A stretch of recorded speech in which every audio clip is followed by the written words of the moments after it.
Барлықтарыңызға сәлем, сіздермен бірге әдеттегідей қысқа нұсқа каналы. Бүгін мен сіздерге «Дом, который построил Джек» деп аталатын фильмді айтып беретін боламын. А вдруг вы серийный убийца?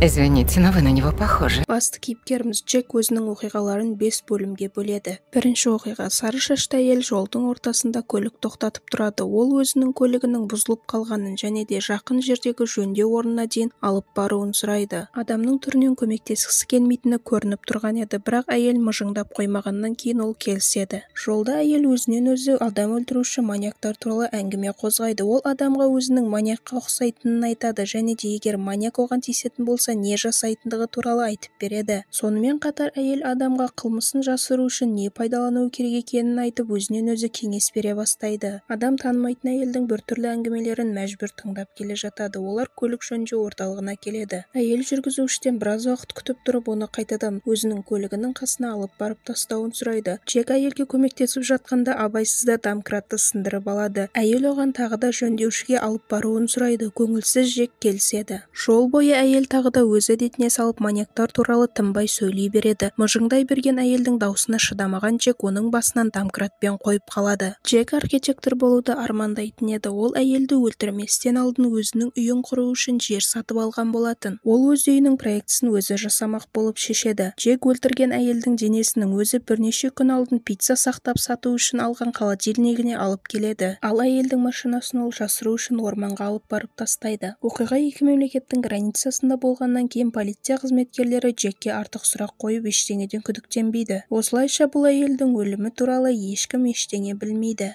Екінші оқиға: Джек бір үйдің қоңырауын басып тұрады. Іштен жасы үлкендеу бір әйел келіп есікті ашады. Джек оған өзінің полиция қызметкері екенін, кезекті тексерістерді өткізіп жүргенін айтады және де әйелге есікті ашуын сұрайды. Әйел одан құжаттарын көрсетуін сұрайды, бірақ Джек құжаттарды үйде ұмытып кеткен туралы өтірік сылтаулар айта бастайды. Әйел оған сенбей есікті ашпайды. Осыдан кейін Джек тактикасын өзгертіп, өзінің сақтандыру компаниясынан келгенін және де зейнетақының өсуіне байланысты оған кейбір мәліметтерді түсіндіру керек екенін айтады. Мұны естіген әйел әрине де оны үйге кіргізеді. Үйге кіре салысымен маньяк өз құрбанына шабуыл жасап, оны тұншықтыра бастайды. Әйел есінен танып қалады, бірақ бірнеше секундтан соң ол біртүрлі дыбыстар шығарады. Мұны байқаған Джек оның басын көтеріп астына жастық қояды. Содан кейін әйелге ыстық шай береді. Әйел тағы да орнынан тұрмақшы болып жатқанда Джек оны қылғындырып есінен тандырып тастайды. Қарсылық таныта берген соң әйелдің жүрек тұсынан пышақ сұғып оны өлтіреді. Содан кейін ол денені алып креслоға отырғызып өзі суретке түсіреді. Маньяк әйелдің денесін қапқа орап машинасына салып үйін тап-таза етіп тазалайды. Маньяк тазалық ауруы болғаннан кейін тағы да бірнеше рет қайтып келіп үйдің тазалығын тексеріп кетеді. Полиция машинасының сигналын естіген соң Джек оның осы үйге қарай келе жатқанын байқайды және де машинада тұрған денені алып сыртқа шығарады. Полиция қызметкерлері Джекке қарай келіп, одан машинасының багажын ашып көрсетуді сұрайды. Сөйтсе олар осы ауданда біреудің есігін бұзып, ұрлыққа түскен ұрыларды іздеп жүр екен. Өз сылтауында Джек полиция қызметкерлеріне осы үйде тұратын жарты жыл алдын қайтыс болып кеткен Клэр деген адамға келгенін айтады. Ол Клэрге бір шаруамен келгенін, бірақ әйелі шығып оны күте тұруды сұрағанын және де бірнеше сағат өткен әлі әйелден хабар жоқ екенін айтады. Осыдан кейін ол полиция қызметкерлерімен бірге үйдің ішіне келеді. Әйелді таппаған ол полиция қызметкерлеріне бір жаман нәрсе болған сияқты деп айтады. Қызметкерлер оған өзіміз анықтаймыз деп оны үйден шығарып жібереді. Сыртқа шыққан маньяк өзінің машинасына мәйітті байлап, оны сүйреп үйіне алып кетеді. Барлық жерде қанның ізі қалады. Сәлден кейін өте қатты жаңбыр жауып, іздердің барлығын шайып кетеді. Маньяк бұны өзіне жасалған жақсылық деп ойлайды. Джек бала кезінде өте қатты қорқақ болды. Ол тығылып ойнап жатқан кезде қорқып шөптердің арасына барып жатып алатын еді. Оған адамдардың шөп орып жатқаны қатты ұнайтын. Оларға қарап тұру оған тыныштық сыйлайтын еді. Джек тағы да бірнеше қылмыстар жасайды. Ол сақтық шараларына өте қатты мән бермей бастайды. Келесі құрбанын түсірген суреттерді көріп жатып, Джекқа суреттер қатты ұнамай қалады. Осыдан кейін ол қатып қалған денені қайтадан қылмыс орнына алып барып суретке түсіруді шешеді. Ол жолда қауіпсіздікті тексеріп жүрген әйелді көріп өзін ұстай алмай, оны да қағып өлтіреді. Осылайша мәйітті алып бару одан да қауіпті бола бастайды. Бірақ Джек өзінің принциптеріне сүйеніп қалған адам еді. Бірақ ол еш қиындықсыз екі мәйітті квартираға кіргізіп, суретке түсіріп қайтадан шығарып алып кетеді. Әрине осыдан кейін Джек сақтық шаралары туралы мүлде уайымдамайтын болады. Енді ол еш жерден ешқандай қанның ізін жумайды. Ал өзінің 2 мәйітпен түсірген суретін ол газетке жібереді. 10 жасында Джек негативті фотоларға қарап ішіндегі жын шайтанды көруге болатынын түсінеді. Осылайша ол өзінің құрбандарының негативті суретіне қатты мән беретін еді. Үшінші оқиға. Джек бір әйелді